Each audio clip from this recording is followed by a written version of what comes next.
ছোট ভাই ফোন দিয়ে ভয়ার্ত স্বরে বলল, ভাইয়া, তুলি আপুকে পাওয়া যাচ্ছে না।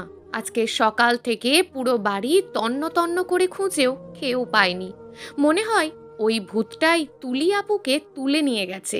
মিলার কথা শুনে মুহূর্তের আমার বুকের মধ্যেখানটা ছ্যাঁত করে উঠল।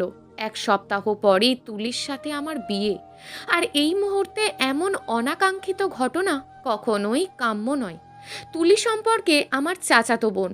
ছোটবেলাতেই আমার বাবা এবং চাচা ঠিক করে রেখেছিলেন যে বড় হলে আমার সাথে ওকে বিয়ে দেবেন।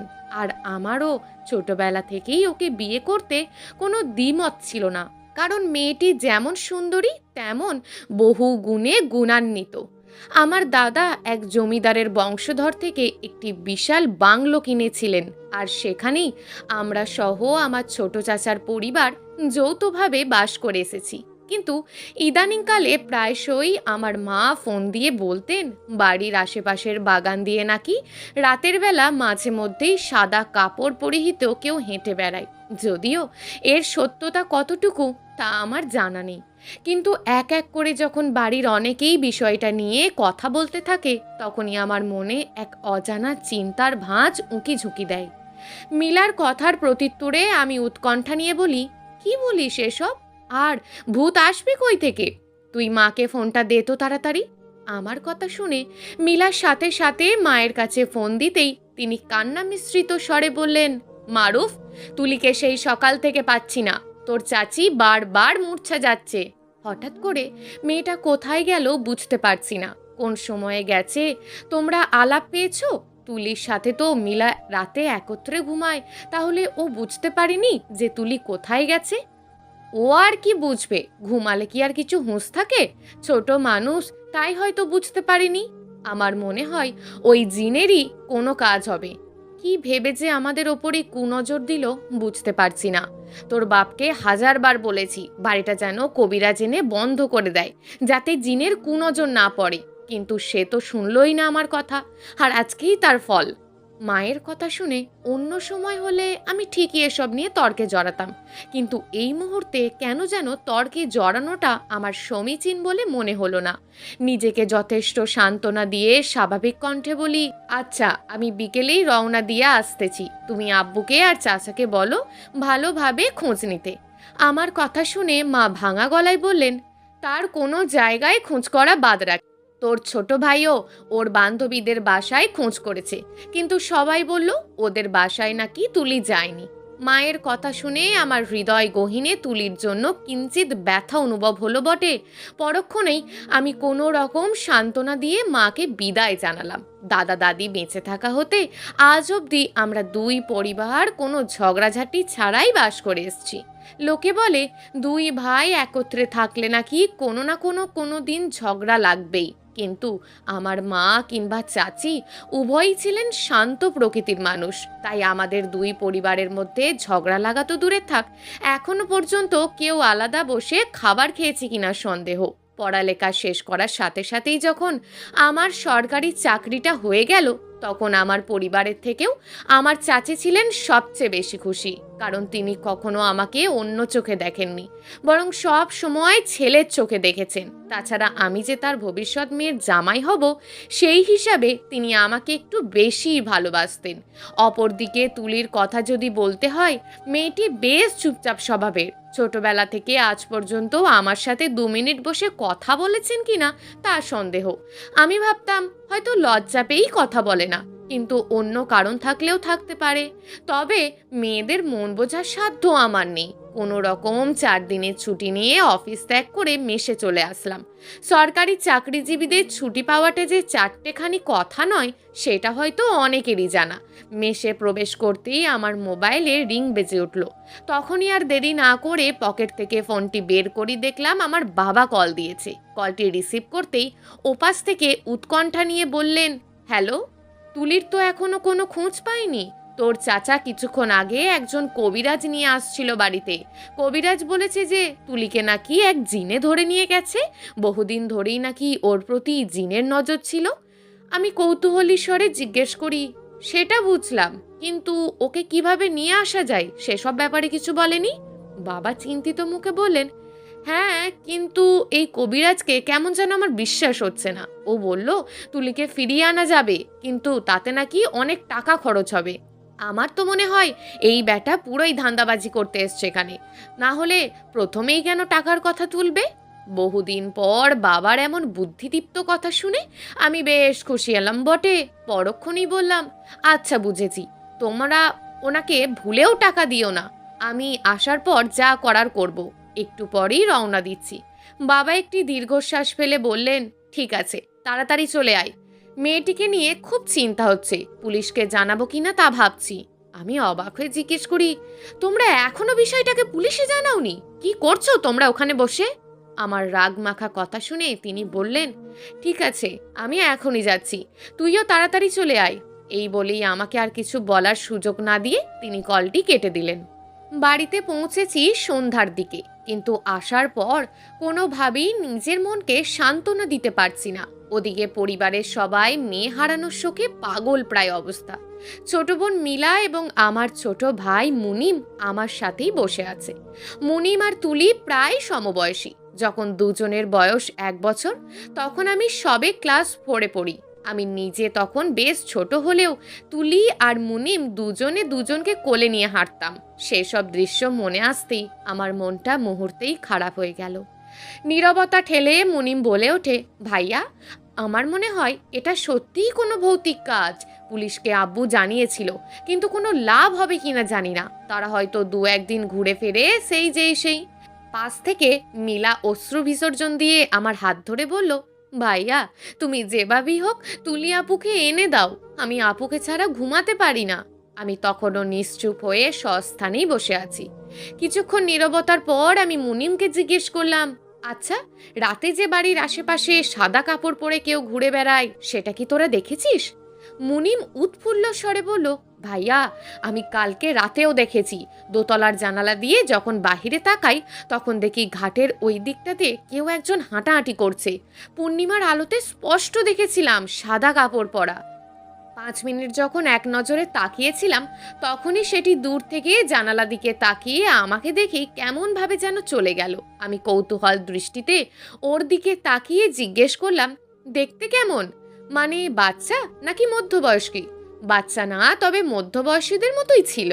ছোট চাচাও নাকি দেখেছে, আর উনি একটু ভীতু টাইপের, সেটা তো জানোই। কিন্তু আব্বু একদিনও দেখেনি। এমনকি 2-1 দিন মধ্যরাতে বাহিরে মহড়া চালিয়েও কাউকে পায়নি। আর তুলি যেহেতু রাতেই গায়েব হয়েছে, আমার মনে হয় সম্ভবত ওই জিনই কিছু করেছেন। আমি ধমক দিয়ে বললাম, ধুর, কি বলিস? আচ্ছা, ধরলাম জিনই, তাহলে তুলি তো ছিল বাসার মধ্যে, তার মানে ওকে বাসা তুলে নিয়ে গেছে, এটা হয় নাকি? আমার কথা শুনে মুনিম সিরিয়াস ভঙ্গিতে বলে, ভাইয়া, তুমি তো কিছুই জানো না। কয়েকদিন আগেও আমার এক বন্ধুর মাকে বাসা থেকে জিনেরা তুলে নিয়ে গেছে, ক্ষেতের মধ্যে গেড়ে রেখেছিল। জিনদের ক্ষমতা অনেক, ওদের ক্ষমতা সম্পর্কে তোমার পুরোপুরি ধারণা নেই। আচ্ছা বাদ দে, আজকে আমি পুরো বাড়ি মহড়া দেব, দেখি কোন জিন বাড়িতে ঘোরাঘুরি করে। তোরা এখন যা, আমাকে একা থাকতে দে। আমার কথা শুনে ওরাও অনেকটা মন খারাপ করে চলে গেল। রাত এখন 1টা। তুলির চিন্তায় কিছুতেই চোখের পাতা এক করতে পারছি না। শুধু আমি না, বরং বাড়ির কেউই হয়তো ঘুমায়নি। রাতে এসে মা জিজ্ঞেস করছিল যে আমার জন্য কি রান্না করবে। আমি সাফ সাফ বলে দিয়েছি, এই মুহূর্তে খাওয়ার একদমই ইচ্ছে নেই। মা হয়তো আমার মনের অবস্থা বুঝতে পেরেছেন, তাই আর কিছু বলেননি। রাত 2টো। বিস্কুট খেয়ে 3 ঘন্টা যাবৎ বিছানায় শুয়ে আছি, কিন্তু চোখের পাতা এক করতে পারিনি। হঠাৎই বাড়ির উঠোনে কারোর হাঁটার শব্দ পেয়ে আমার চেতনা জেগে উঠল। সাধারণত অন্যদের তুলনায় আমার শ্রবণ শক্তি অনেকটাই বেশি, তাই কোনো কিছুর সামান্য শব্দে আমার কানে তীক্ষ্ণভাবে আঘাত করে। কৌতূহলবশত জানালা দিয়ে তাকাতেই খেয়াল করি ঘাটপাড়ের আশপাশ দিয়ে কেউ হাঁটা চলা করছে, কিন্তু আকাশ মেঘলা হওয়াতে চাঁদের আলোটা পরিপূর্ণভাবে সেখানে পড়ছে না, তাই সেটাকে দেখতেও পাচ্ছি না। আমি আর এক মুহূর্ত দেরি না করে রুম থেকে বেরিয়ে পড়লাম। অন্ধকারের প্রকোপ তেমন একটা না হওয়ায় কোনো রকম টর্চ লাইটের আলো ছাড়াই আস্তে আস্তে সেখানে এগিয়ে যাচ্ছি। যতই এগোচ্ছি ততই শুকনো পাতার ওপর দিয়ে হাঁটার শব্দের তীক্ষ্ণতা বৃদ্ধি পাচ্ছে। যখনই ঘাটের খুব কাছাকাছি চলে আসলাম তখন আচমকাই হাঁটার শব্দটি থেমে গেল। ঠিক তার পরক্ষণেই পিছন থেকে একটি শীতল হাত আমার কাঁধে স্পর্শ করতেই সমস্ত শরীর জুড়ে এক অন্যরকম শিহরণ বয়ে গেল। পিছনে তাকানোর আগেই অজানা এক শক্তি আমার মুখের পাশ দিয়ে রুমাল জাতীয় কিছু একটির ছোঁয়া দিল। আমি সেই সত্তাকে দেখার আগেই মূর্ছা গেলাম। এরপর আর কিছু মনে নেই। আশেপাশে কারো চেঁচামেচি শুনে আমার ঘুম ভাঙল। চোখ খুলতেই দেখি আমার চারপাশে বাড়ির সবাই দাঁড়িয়ে আছে এবং কেউ কেউ আমার বিছানার পাশে বসেই ভয়ার্থ মুখে আমার দিকে তাকিয়ে আছে। আমাকে চোখ খুলতে দেখি ছোট বোন মিলা খানিকটা উচ্চস্বরে বলল, আব্বু, ওই যে ভাইয়ার জ্ঞান ফিরেছে। ওর কথা শুনে সবাই আমার দিকে তাকাতেই আমি বিছানা থেকে ওঠার চেষ্টা করি, কিন্তু মনে হলো মাথায় কেউ বোধহয় 50 কেজি ওজনের বস্তা চাপিয়ে মাথাটা ভার করে ফেলেছে। মা আমার মাথায় হাত দিয়ে বললেন, থাক, শুয়ে থাক, এখন ওঠার দরকার নেই। পাশ থেকে আমার চাচি বললেন, দেখছেন, আমি বলেছিলাম না এটা সত্যিই জিনের কাজ। তুলির পর এখন ওর ওপরেও কুনজর পড়েছে জিনের। কিভাবে ঘর থেকে ওকে উঠিয়ে নিয়ে গেল বুঝতে পারছেন? পাশ থেকে মুনিম উৎকণ্ঠা নিয়ে বলে, চাচি, মারুফ ভাইকে উঠিয়ে নিয়ে যায়নি, বরং মারুফ ভাই নিজেই ওই জিনকে ধরার জন্য সাহস করে বের হয়েছিল রাতে। আমার বাবা অবাক হয়ে জিজ্ঞেস করলেন, তুই কিভাবে জানলি যে ও নিজেই জিনকে ধরার জন্য বের হয়েছে? মুনিম থতমত খেয়ে বলল, আরে কালকে সন্ধ্যায় ভাইয়াকে যখন ওই জিনের কথা শোনাই তখন তিনি আমাকে বলেছিলেন যে আজকে রাতেই দেখব কোন জিন বাড়িতে ঘুরে বেড়ায়। এই কথার মানে তো এটাই যে ভাইয়া হয়তো উঠোনে সেরকম কিছু দেখেই ঘর থেকে বের হয়েছে, তাই না? মুনিমের কথা শুনেই সবাই সন্দেহের দৃষ্টিতে আমার দিকে তাকালো। তাদের সন্দেহকে সত্যি প্রমাণ করার জন্য আমি নীরবতা ঠেলে বললাম, হ্যাঁ, মুনিম ঠিকই বলেছে, আমি নিজের ইচ্ছাতেই বের হয়েছিলাম। কোনো জিন আমাকে বাসা থেকে উঠিয়ে নিয়ে যায়নি। মা চিন্তিত এবং রাগান্বিত স্বরে আমার দিকে তাকিয়ে বললেন, তুই জানিস এই বাড়িতে খারাপ জিনিসের কুনজর পড়েছে, তবুও তুই কোন সাহসে আমাদের কিছু না জিজ্ঞেস করে রাতে বের হলি? এমনিতেই তুলির কোনো খোঁজ পাচ্ছি না, তার উপর তোর যদি কিছু হয়েছে তো তাহলে আমার কি হতো? এই বলে তিনি শাড়ির আঁচলে মুখ লুকিয়ে কেঁদে দিলেন। এই মুহূর্তে মায়ের প্রত্যুত্তরে পাল্টা কিছু বলার সাহসও আমি পাচ্ছি না, কেননা ওটা যে সত্যি ভূত বা জিন জাতীয় কিছু ছিল না তা নিয়ে আমার মনে বিস্তর সন্দেহের উঁকি ঝুঁকি দিচ্ছে। আর এসব যদি ওনাদের বলি ওনারা কখনোই বিশ্বাস করবেন না। বাবার আমি পাশাপাশি একান্তে বসে আছি। মূলত এই মুহূর্তে আমার একমাত্র ভরসাস্থল তিনি, আর কেউ নন। এই বাড়ির একমাত্র ব্যক্তি হলেন আমার বাবা, যিনি ভূত প্রেতে কম বিশ্বাস করেন। আমি বেশ সন্দেহ ভরা মনে বাবাকে জিজ্ঞেস করলাম, আচ্ছা, আমাকে একটা জিনিস বলো তো, বাড়ির উঠান দিয়ে যে রাতের বেলা এরকম সাদা কাপড় পরা কেউ ঘুরে বেড়ায়, এটা কে কে দেখেছে? আমার কথা শুনে তিনি নির্লিপ্ত স্বরে বললেন, আমি দেখিনি, কিন্তু তোর ছোট ভাই আর চাচি নাকি দেখেছেন। আর তোর মাকে তো চিনিসই, সে এসব কথা কারোর মুখে শুনলে অন্ধের মতন বিশ্বাস করে, তাই এসব নিয়ে তার এত মাথা ব্যথা। আমি কিছুক্ষণ চুপ থেকে তাকে পুনরায় জিজ্ঞেস করলাম, আচ্ছা, তোমার কি বিশ্বাস হয় যে ওটা আসলেই কোনো সত্তা, মানে জিন বা ভূত জাতীয় কিছু হবে? এবার তিনি চিন্তিত স্বরে বললেন, আমি আসলে কি বলবো, বলতে পারিস মাঝামাঝি অবস্থানে আছি। প্রথমত ভেবেছিলাম কেউ হয়তো ফাজলামি করে, কিন্তু তুলি তো আর তোর ঘটনা শুনে কিছুটা হলেও সত্য বলে মনে হচ্ছে। বাবার কথা শেষ হতেই আমি হুট করে বলে উঠি, তোমার পরের ভাবনাটা মাথা থেকে ছেড়ে ফেলো, মানে ওটা আসলে ভূতটুত কিছু না। তিনি কৌতূহল দৃষ্টিতে আমার দিকে তাকালেন, তুই কিভাবে বুঝলি? কারণ জিনের কোনো কাজ কাম নাই যে আমাকে ক্লোরোফর্ম দিয়ে অজ্ঞান করে ফেলে যাবে। জিনের যদি এতই পাওয়ার থাকে তাহলে এসব ব্যবহার করার কি দরকার? বলিস কি? ঘটনা তাহলে এই? হুম, এসব যেন কারোর কানে না যায়। আমি আজ কালকের মধ্যেই ওকে ধরে ফেলবো। তার আগে বলো, কারোর সাথে আমাদের কি তেমন শত্রুতা আছে নাকি? তিনি কিছুক্ষণ ভেবে বললেন, কিছুটা আছে। পাশের পাড়ার কবির বেশ কয়েক মাস ধরে আমাদের জ্বালাতন করছে। ও চায় আমরা যেন এই বাড়িটা ওর কাছে বিক্রি করে অন্যত্র চলে যাই। এমনকি মোটা অঙ্কের টাকাও অফার দিয়েছে। কিন্তু আমরা কি এত সহজে তোর দাদা দাদির স্মৃতি ভুলে এখান থেকে চলে যাব নাকি? বাবার কথা শুনে সরাসরি সন্দেহটা আমার ওই কবিরের ওপর গিয়েই পড়ল। তবুও প্রমাণ ছাড়া কোনো কাজ করা তো ঠিক নয়। আর তাই আরও কিছু টুকটাক কথা বলে বাবার থেকে বিদায় নিলাম। কিছুক্ষণ আগেই বাড়িতে পুলিশ এসছে, কিন্তু তাদেরকে সব কিছু শেয়ার করার পরও তাদের কথাবার্তার যে অগ্রগতি, তাতে মনে হলো না যে আশানুরূপ কোনো ফল পাওয়া যাবে। তাছাড়া তুলি যে হঠাৎ করে রাতের বেলাতে নিখোঁজ হয়ে গেল, সেটা শুনে একজন কনস্টেবল বলেই ফেললেন, যদি মেয়ের অন্য কোথাও সম্পর্ক না থাকে তাহলে এটা নিশ্চিত ভৌতিক কাজ। আপনারা কবিরাজ দেখাতে পারেন, আমরা চেষ্টা করে দেখি কিছু করা যায় কিনা। আপনাদের বাড়িটা বেশ পুরাতন, আর এসব বাড়িতে ভূত প্রেতের উপস্থিতি থাকে অনেক বেশি। তার এমন কথা শুনে মুহূর্তেই আমার প্রচণ্ড রাগ উঠলেও সরাসরি কিছু বলার সাহস পেলাম না। উল্টে পেট ভরে নাস্তা খেয়ে প্রস্থান করলেন তারা। পুকুরের ঘাটে একা একা বসে আছি আর মন দিয়ে ভাবছি যে কি করা যায়, কিন্তু সেরকম কোনো আশানুরূপ বুদ্ধিই আমার মাথায় আসছে না। হঠাৎ আমার চেতনা ফিরল। হ্যাঁ, সিসি ক্যামেরা লাগালেই বোঝা যাবে যে ওটা আসলেই কোনো অলৌকিক সত্তা নাকি ভূতের ভান ধরা কোনো মানুষ। কিন্তু এখনো আমি বুঝতে পারছি না যে ওটার সাথে তুলির নিখোঁজের কোনো যোগসূত্র আছে কিনা। এসব ভাবতে ভাবতেই চিন্তা করলাম, আজকেই তাহলে একটি ওয়্যারলেস সিসি ক্যামেরা কিনে ফেলতে হবে, যেন তারের ঝামেলা ছাড়াই জায়গা মতো সেট করা যায়। ভাবনার শেষে আমি ঘাট থেকে উঠে গেলাম। বহুদিন পর বাড়িতে আসায় বাড়িটা এক নজর ঘুরে দেখার ইচ্ছা জাগলো। পুরো 2 একর জমি জায়গার উপর আমাদের বিশাল বাড়িটি। এর মধ্যে রয়েছে বাংলো, বিশাল এক ঘাট, বাঁধানো পুকুর, তাছাড়াও বাড়ির আশেপাশে রয়েছে প্রচুর গাছপালা এবং বাগান। যে কেউ প্রথমবার আসলে বলবে এটা অ্যামাজন জঙ্গলের কোনো এক অংশে কম নয়।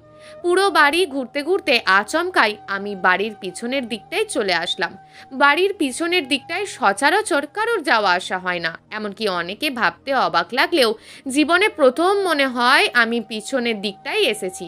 মূলত এখানে বিষাক্ত সাপ এবং পোকামাকড়ের ঝুঁকি থাকার ফলেই আসা হয় না, কিন্তু আজ কি মনে করে যেন পিছনের দিকে জঙ্গলের মধ্যে ঢুকে পড়লাম। হঠাৎ করেই আমার মনে হলো কেউ খুব সূক্ষ্ম স্বরে চিৎকার করে কাউকে ডাকছে। তিনি 400 মিটার দূর থেকে ডাকলে যেরকম সাউন্ড হয় ঠিক সেরকম, কিন্তু অবাক করা ব্যাপার হলো চিৎকারের আওয়াজটা অনেক দূর থেকে মনে হলেও আমার মন বলছে ডাকটা হয়তো খুব কাছ থেকেই ডাকছে। তার থেকেও অবাক করা ব্যাপার, গলার স্বরটা অনেকটাই মেয়েলি কণ্ঠস্বরের মতন, কিন্তু বাড়ির শেষ অবধি গিয়েও ডাকের কোনো উৎস আমি খুঁজে পেলাম না। বেশ কিছুক্ষণ এপাশ ওপাশ ঘোরার পর অনেকটা নিরাশ হই সেখান থেকে চলে এসেছি, কিন্তু ডাকের উৎস আমি আর খুঁজে পাইনি। ইতিমধ্যে মেয়েলি কণ্ঠস্বরের ডাকটাও আস্তে আস্তে নির্জীব হয়ে গেল। গভীর রাত, ঘাটের ঠিক পাশ দিয়েই 2 দিকে 2টি ওয়্যারলেস ক্যামেরা লাগিয়ে দিয়েছি। সেই সন্ধ্যা থেকে অপেক্ষা করছি কখন সেই জিনটি ক্যামেরার মধ্যে চলে আসবে। এদিকে আমার উত্তেজনার বশে চোখে ঘুমে ছিটে ফোটাও নেই। অপেক্ষার পালা শেষে আচমকাই রাত 3টের দিকে আমার হুঁশ ফিরল, যখন দেখতে পেলাম এক মধ্যবয়স্কী একটি মানুষের মতোই অবয়ব সাদা কাপড় পরে ঘাটের ঠিক পশ্চিম দিকটায় চলে যাচ্ছে। আর পশ্চিম দিকে সোজাসুজি আমাদের বাড়ির পিছনটা, যেখানে আমি বিকালেই এক মেয়ের চিৎকার শুনেছি। আমি আর এক মুহূর্ত দেরি না করে ধীর পায়ে নিজের ঘর থেকে বেরিয়ে গেলাম। আজ পূর্ণিমা রাত হওয়ায় সবকিছু স্পষ্ট দেখতে পাচ্ছি। আজকে আর গতদিনের মতন রিস্ক নিলাম না, বরং মুখের মধ্যে একটি গামছা পেঁচিয়ে নিয়েছি। বলা তো যায় না, আজকে যদি আমাকে সেইভাবে অজ্ঞান করার চেষ্টা করে সমস্ত পরিশ্রমই তাহলে ভেস্তে যাবে। কোনো রকম বাড়ির দরজাটা খুলেই খুব সাবধানতার সাথে পা ফেলতে ফেলতে ঘাটের কাছাকাছি চলে এলাম। কাছাকাছি আসতেই বেশ কিছুটা দূরে পূর্ণিমার আলোতে প্রতিফলিত হওয়া সাদা কাপড় পরিহিত জিনটি আমার দৃষ্টিগোচর হলো। আস্তে আস্তে অবয়বটি পিছু নিয়ে আমি বাড়ির পিছনের দিকটায় চলে এসেছি। অবয়বটি ক্রমেই ঝোপঝাড় পেরিয়ে এগিয়ে চলেছে বাড়ির পিছনের জঙ্গলের দিকে। মনে অজস্র সাহস সংশয় করে এবং ভয়কে জয় করে আমি আর দেরি করলাম না, বরং দ্রুত পায়ে দৌড় দিয়ে অবয়বটিকে শক্ত করেই মাটিতে ঝাঁপিয়ে পড়লাম। হয়তো জিন বাবুচি নিজেও কল্পনা করেনি তার উপর এভাবে কেউ চড়ে বসতে পারে। মুখের ওপর থেকে কাপড়টা যখনই সরাতে যাব, তার আগেই জিনরূপী মানব সত্তাটি হাতে থাকা কোনো এক শক্ত বস্তু দিয়ে আমার মাথায় প্রচণ্ড বেগে আঘাত করে। আঘাতের দরুন মুহূর্তেই ব্যথার যন্ত্রণা সহ্য করতে না পেরে অচেনা সত্তাটিকে ছেড়েই আমি চিৎকার দিয়ে মাথায় হাত দিয়ে শুয়ে পড়লাম। আর এই সুযোগে অবয়বটি আর দেরি করলো না, বরং সাথে সাথে আমাকে ছেড়ে দিয়েই দৌড়ে পালিয়ে গেল। শায়িত অবস্থায় এখনো মাথায় হাত দিয়ে অন্ধকারে বসে আছি। পকেট থেকে কোনো রকমে মোবাইলটা বের করে টর্চ জ্বালাতেই দেখি পুরো হাত রক্তে রঞ্জিত হয়ে জবুথবু হয়ে গেছে। চিন্তা করলাম এই মুহূর্তে বাড়ির ভিতরে ঢুকলে নিশ্চয়ই সবাই আমাকে সন্দেহের বশে এটা ওটা জিজ্ঞেস করবে। তাই আর এক মুহূর্ত দেরি না করে পরিহিত গেঞ্জিটি খুলেই মাথায় পেঁচিয়ে নিলাম। কিন্তু আমার মনের যে খুঁতখুঁতুনিটা এখনো পুরোপুরি যাচ্ছে না। বারবার নিজে নিজেই ভাবছি, ওর আসলে এদিকে কাজটা কি? ও তো জিন নয়, সেটা আমি পুরোপুরি নিশ্চিত হয়েছি এখন। কিন্তু প্রতিদিন ঘাট পাড় পেরিয়ে বাড়ির পিছনের দিকটাতেই কেন আসে? এটা কি নির্দিষ্ট কোনো রহস্য আছে? এসব ভাবতে ভাবতে যখনই মাটি থেকে উঠতে যাব, তখনই আমার মোবাইলের টর্চের আলোটি চলে যায় পাশের কিছু নরম মাটির দিকে। আচমকাই নিজের পায়ের দিকে তাকাতে খেয়াল করি, না, এটা তো এই জুতোর ছাপ নয়। তাহলে নিশ্চয়ই ওই মানব সত্তার জুতোর ছাপ। কেন যেন জুতোর ছাপটা আমার খুব চেনা চেনা লাগছে। মনে হচ্ছে এই বাড়ির কোনো পুরুষ মানুষেরই জুতোর ছাপ হবে, কিন্তু কার সেটা আমার এই মুহূর্তে মাথায় খেলছে না। যাক, অন্তত একটা ক্লু তো পাওয়া গেল। কোনো রকম মাথার তীব্র যন্ত্রণা নিয়ে আমি যখনই সেখান থেকে চলে আসতে যাব, তখনই আবারও গতকালের ন্যায় একটি মেয়েলি কণ্ঠস্বরের আর্তনাদ আমার মধ্যে কর্ণে আঘাত করলো। রাতের এই নিস্তব্ধ পরিবেশে আমি অনেকটাই নিশ্চিত হলাম যে আওয়াজটা এই বাড়ির মধ্যে থেকেই আসছে এবং বাড়ির ঠিক পিছনের দিকটা থেকেই। কিন্তু আওয়াজের তীব্রতা এতটাই সূক্ষ্ম যে সেটা কোত্থেকে আসছে তা পুরোপুরি বুঝতে পারছি না। পূর্বের ন্যায় বেশ কিছুক্ষণ খোঁজাখুঁজির পরও সেটার কোনো উৎস পেলাম না। তাই অনেকটা নিরুপায় হই সেখান থেকে প্রস্থান করে ঘরের দিকে রওনা দিলাম। তাছাড়া রক্ত ঝরা যেন কোনো ক্রমেই থামছে না। এভাবে আরও কিছুক্ষণ চলতে থাকলে নিশ্চিত এখানেই হয়তো অজ্ঞান হয়ে পড়ে থাকতে হবে। রুমে এসেই কিছুক্ষণ আগের ঘটে যাওয়া পুরো ঘটনা মন দিয়ে ভাবছি। আমার মন বলছে দুটো ঘটনাই হয়তো একই সূত্রে গাঁথা। সিদ্ধান্ত নিলাম আগামীকাল ওই মেয়েলি আর্তনাদের আওয়াজের রহস্য যেভাবেই হোক উদ্ঘাটন করব। সকাল হয়েছে, ঘুম ভাঙলেও কোনোভাবেই যেন বিছানা থেকে উঠতে মন চাইছে না। গতকাল রাতে রক্তক্ষরণের শরীর অনেকটাই দুর্বল হয়ে গেছে। তবুও কোনো রকম বিছানা থেকে উঠেই যখন ফ্রেশ হয়ে সবার সাথে খাবার টেবিলে উপস্থিত হলাম, তখন আমাকে দেখে সকলেই ইতিমধ্যে বুঝে গিয়েছে যে নিশ্চয়ই আমার মাথায় কিছু হয়েছে। আমার মা চিন্তিত স্বরে জিজ্ঞেস করেন, কি রে, মাথায় ওটা পেঁচিয়ে রেখেছিস কেন? আর চোখ মুখ এত লাল দেখাচ্ছে কেন? তোর মাথায় কি হয়েছে? আমি ইতস্তত ভঙ্গিতে বলি, আরে ওই যে দরজার সাথে লেগে মাথায় একটু আঘাত পেয়েছিলাম আর কি। বাদ দাও তো এসব। পাশ থেকে চাচি বললেন, বললেই হলো নাকি যে বাদ দেব, দেখি কেমন আঘাত পেয়েছিস। এই বলে তিনি চেয়ার ছেড়ে উঠেই আমার কাছে চলে আসলেন। মাথার ক্ষত দেখে তিনি ভয়ার্ত স্বরে বললেন, এ তো বিশাল আঘাত পেয়েছিস। সামান্য দরজায় বাড়ি খেলে তো এত বড় ক্ষত হওয়ার কথা না। সত্যি করে বলতো আমাকে কি হয়েছে? সবাই অধীর আগ্রহে আমার দিকে তাকিয়ে আছে আঘাত পাওয়ার সত্যতা জানার জন্য। আমি বাবার দিকে তাকাতেই খেয়াল করি তিনি কেমন যেন অন্য কিছু নিয়ে চিন্তা করছেন। হয়তো গতকাল রাতে মাথায় গেঞ্জি পেঁচানোর সাথে এটাকে মেলানোর চেষ্টা করছেন তিনি। খুব যত্ন সহকারে আমার চাচি মাথায় আঘাতের চারপাশে চুল ফেলে দিয়ে ব্যান্ডেজ করে দিয়েছেন। প্রাথমিক চিকিৎসার সম্বন্ধে তার যে ভালো ধারণা আছে সেটা আমি ছোটবেলা থেকেই জানি। ঘাটপাড়ে আমি বসে আছি একা একা। কিছুক্ষণ বাদেই আমার বাবা এসে আমাকে জিজ্ঞেস করলেন, কি রে, তোর শরীরটা এখন কেমন লাগছে? আমি যখনই তার কথার উত্তর দিতে যাব, তখনই আমার চোখ যায় বাবার জুতোর দিকে। জুতোটি দেখেই আমার মাথায় আঘাতের জায়গায় চিনচিন করে ব্যথা অনুভূত হলো। কিছুটা দূরেই নরম মাটির ওপর দিয়ে হেঁটে আসায় তার জুতায় কিছুটা নরম মাটি লেগেছিল। আমি এত কিছু বুঝতে না দিয়ে তাকে স্বাভাবিক কণ্ঠে বলি, হ্যাঁ, এখন সুস্থ অনুভব করছি। তুমি কোথায় যাচ্ছ? তিনি এক দীর্ঘশ্বাস ফেলে বলেন, তুলি মেয়েটা নিখোঁজ হওয়ার পর দৌড়াদৌড়ির কারণে বাড়িতে তেমন বাজার সদাই করা হয়নি, তাই বাজারে যাচ্ছি। তোর কিছু লাগবে নাকি? লাগলে বল। আমি সামান্য হেসে বলি, না না, লাগবে না এখন কিছু, তুমি যাও তাহলে। আমার কথা শুনে তিনি আর কিছু না বলে চলে যেতেই আমি আর এক মুহূর্ত দেরি করলাম না। সাথে সাথেই বাবার হাঁটার জায়গার সূত্র ধরে নরম মাটির খোঁজ শুরু করি। আমার সমস্ত শরীর প্রচুর কাঁপছে। নরম মাটির ওপর স্পষ্টত জুতোর ছাপ, আর তার থেকেও বড় কথা, গতকাল রাতে বাড়ির পিছনে আমি যেই পায়ের ছাপটি দেখেছি ঠিক হুবহু সেই রকমই পায়ের ছাপ এখানেও। তার মানে এসবের পিছনে আমি আর এক মুহূর্ত ভাবতে পারছি না। এক এক করে যেন সবকিছু খোলাসা হতে শুরু করলো। কিন্তু আমার মনে এটাই খেলছে না যে এসব করে তো ওনার কোনো লাভ নেই। তাহলে সকল রহস্য ওনার ওপরে গিয়ে কেন পড়ছে? সন্ধ্যার ঠিক পরপরই বাড়ির পিছনের দিকে যাওয়ার উদ্দেশ্যে পা বাড়ালাম। উদ্দেশ্য একটাই, আর তা হলো সেই মেয়েলি আর্তনাদ করা চিৎকারের উৎস বের করা। এই সময়টিকে বেছে নেওয়ার মূল উদ্দেশ্যই ছিল যাতে বাড়ির কেউ সন্দেহ করতে না পারে। এই বলে চলে গেলাম বাড়ির পিছনের জঙ্গলের দিকে। আজকে সাথে করে একটি আগাছা পরিষ্কার করার কাঁচিও নিয়ে এসেছি। পশ্চিম আকাশের সূর্যটা অনেক আগেই অস্তমিত হয়েছে। আধ ঘন্টা যাবৎ বাড়ির জঙ্গলের আশপাশটা ঘুরছি আর পরিষ্কার করছি। হঠাৎই বাড়ির শেষ মাথার দেওয়ালের ঠিক কর্নারেই কিছু কৃত্রিম আগাছা ফেলে রাখতে দেখে আমার সন্দেহটা তীব্র থেকে তীব্রতর হয়। আগের দুইবার খোঁজাখুঁজি করলেও এখানে আসা হয়নি। কৌতূহলবশত সেখানে যেতেই দেখি কিছু ছোট আগাছা এমনভাবে ফেলে রাখা হয়েছে যাতে কেউ বুঝতে না পারে এখানে অন্য কিছু আছে। আগাছাগুলো সরাতেই দেখি একটি ছোট্ট কুয়ার মতন জিনিস কাঠের ঢাকনা দিয়ে লাগানো। ঢাকনাটা দেখে তেমন পুরাতন মনে হলো না। ঢাকনাটা সরাতেই দেখি ভিতরে ঘুটঘুটে অন্ধকার। টর্চ জ্বালিয়ে ধরতেই দেখলাম মই জাতীয় কিছু একটা সেখানে ঝোলানো। এত বছর ধরে বাড়িতে থাকছি, অথচ এই বেজমেন্টের খোঁজ তো আমি কখনো পাইনি। সেটা ভাবতেই আমার অবাক লাগলো। তার থেকেও বড় কথা, কুয়ার ভেতরের ডান সাইডের এক সুড়ঙ্গের মতন একটি বড়সড় গর্ত আরও ভিতরের দিকে চলে গেছে। হঠাৎই আমার সারা শব্দ পেয়ে ভিতর থেকে এক তরুণী আর্তচিৎকার ভেসে এলো আমার কানে।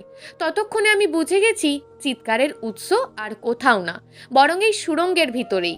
এক মুহূর্ত দেরি না করে আমি কুয়ার ভিতরে নামতেই চিৎকারের আওয়াজ আরও স্পষ্ট হলো। একটু ভালোভাবে খেয়াল করতেই বুঝতে পারলাম চিৎকারের আওয়াজটি আর কারণ নয়, বরং আমার একমাত্র চাচাতো বোন এবং হবু স্ত্রী তুলির গলার চিৎকার। কিন্তু এই গভীর সুড়ঙ্গে কেই বা তুলিকে আটকে রাখলো?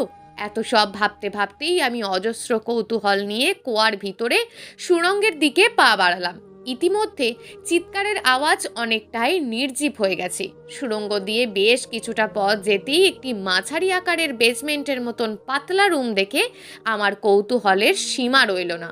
হয়তো আগের কালের জমিদাররা এই গোপনীয় রুমে নিজেদের মূল্যবান জিনিস লুকিয়ে রাখত। ঘরের এক কোণে মিটমিট করে আলো জ্বলছে।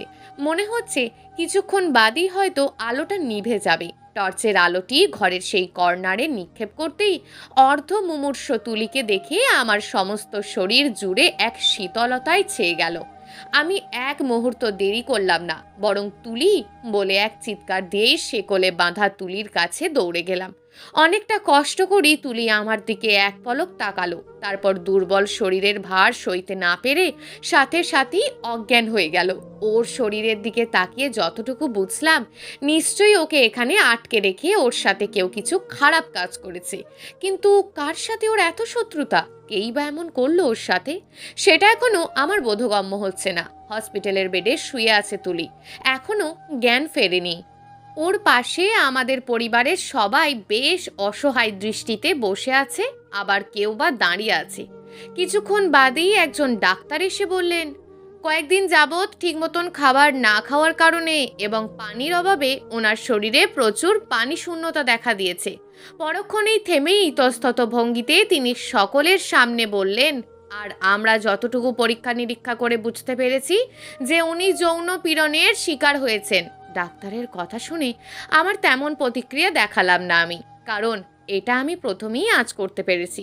কিন্তু আমার বাবার দিকে তাকাতেই খেয়াল করি তিনি এই কথা শুনে কেমন যেন হাঁসফাঁস করছেন।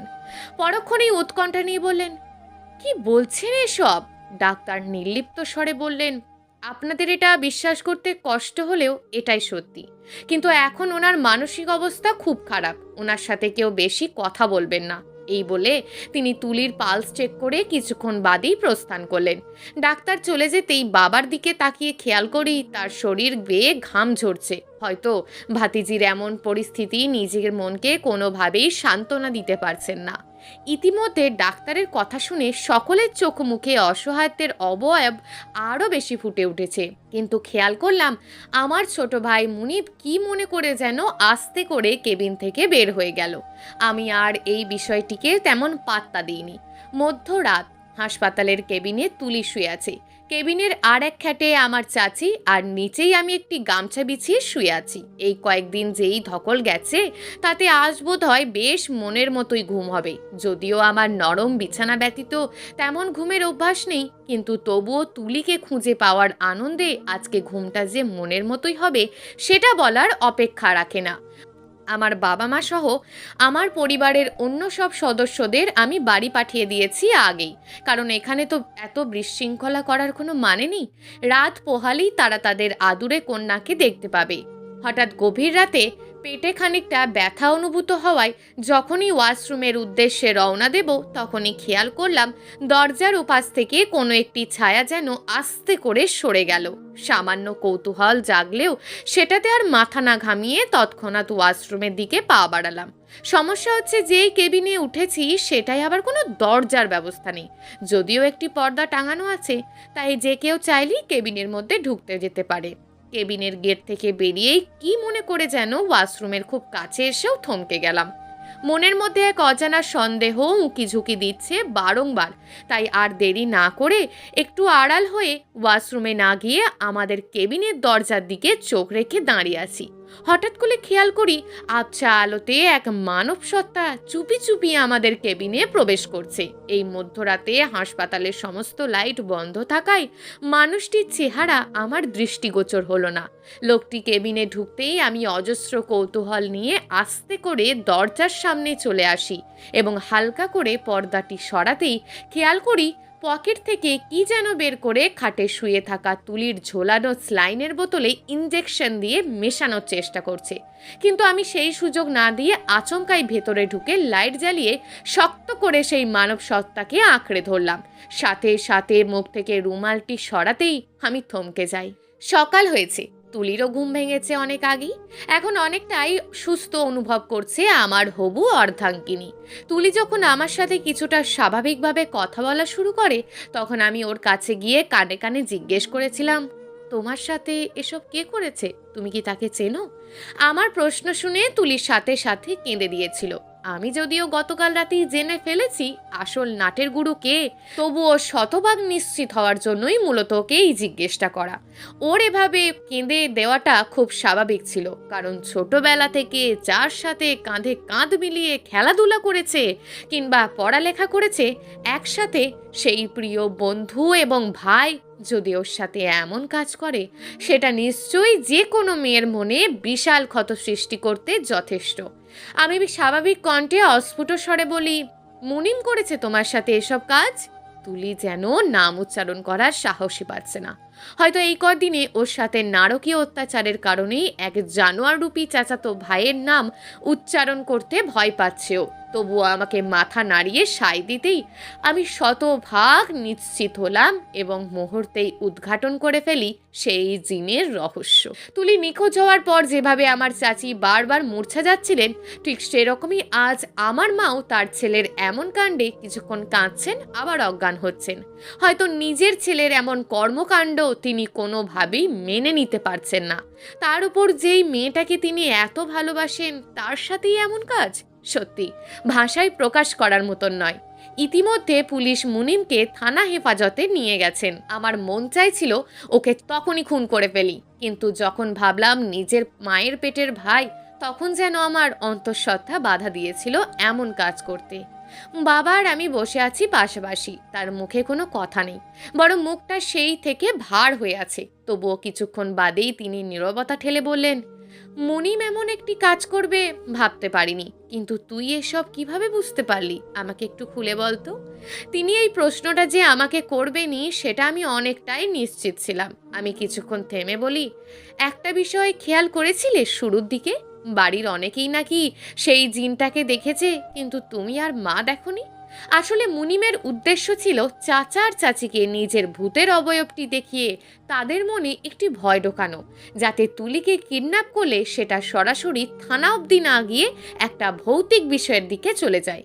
আমার মনে হয় ও অনেক দিন যাবতই এটার প্ল্যান করে রেখেছিল, যাতে আমার সাথে তুলির বিয়ে হওয়ার আগেই নিজের স্বার্থ হাসিল করতে পারে। ওদের এই বয়সটাই এমন। এই বয়সে কোনো কিছু করার সময় মাথায় এত কিছুর চিন্তা আসে না যে এর ভবিষ্যৎ ফল কতটা ভয়ঙ্কর হতে পারে। আসলে বড় হওয়ার সাথে সাথে ওদেরকে আলাদা করে দেওয়াটা উচিত ছিল, কিন্তু আমরা সেটা না করে ভেবেছিলাম ছোটবেলা থেকেই তো দুজন একসাথে বড় হয়েছে, তাই এখনই বা একসাথে থাকলে কি সমস্যা। এই বলে আমি সামান্য থেমে যাই।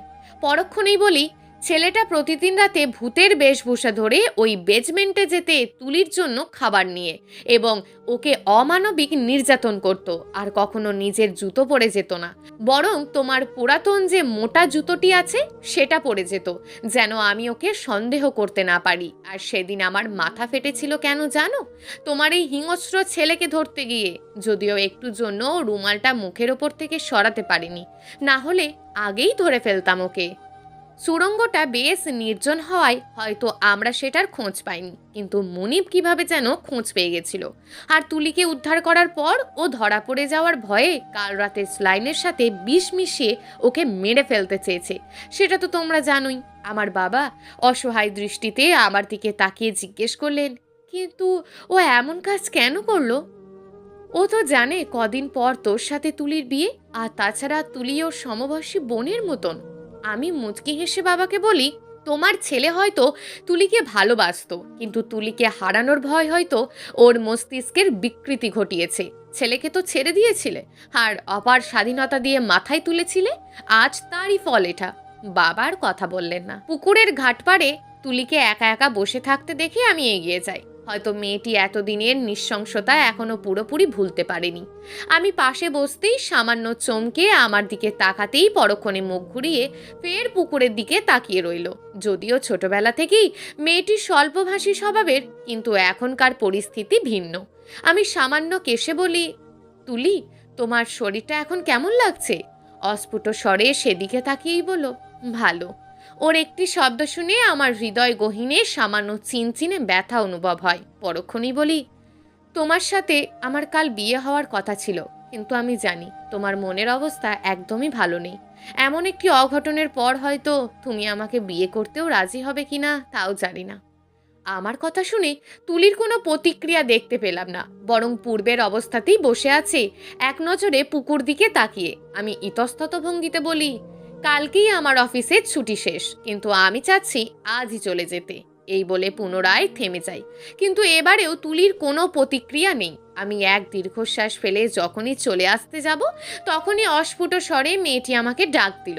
আমি হাজারো আকাঙ্ক্ষা নিয়ে মেয়েটির দিকে তাকাতেই সে নির্লিপ্ত স্বরে বলে, শুনুন, আমার না এই বাড়িতে আর ভালো লাগছে না, খুব ভয় করে আমার, আমাকে আপনার সাথে নিয়ে চলুন না। আমি অবাক চিত্তে তাকিয়ে বলি, এমনি এমনি কিভাবে নিয়ে যাব বলো তো? বিয়ে না করে একটি মেয়েকে নিজের সাথে রাখলে লোকে কি বলবে?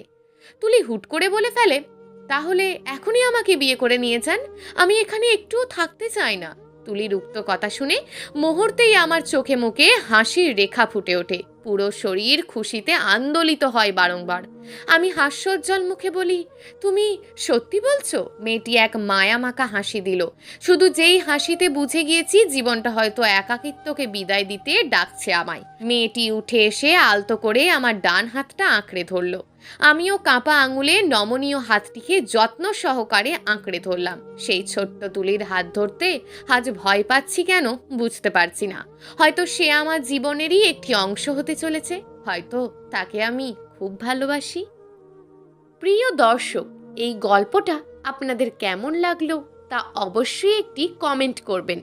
আর যদি গল্পটা আপনাদের ভালো লেগে থাকে তাহলে ভিডিওটিতে একটি লাইক করে দেবেন, এবং এই ধরনের ভিন্ন স্বাদের গল্প শোনার জন্য চ্যানেলটিকে অবশ্যই সাবস্ক্রাইব করে আমাদের সঙ্গে যুক্ত থাকুন।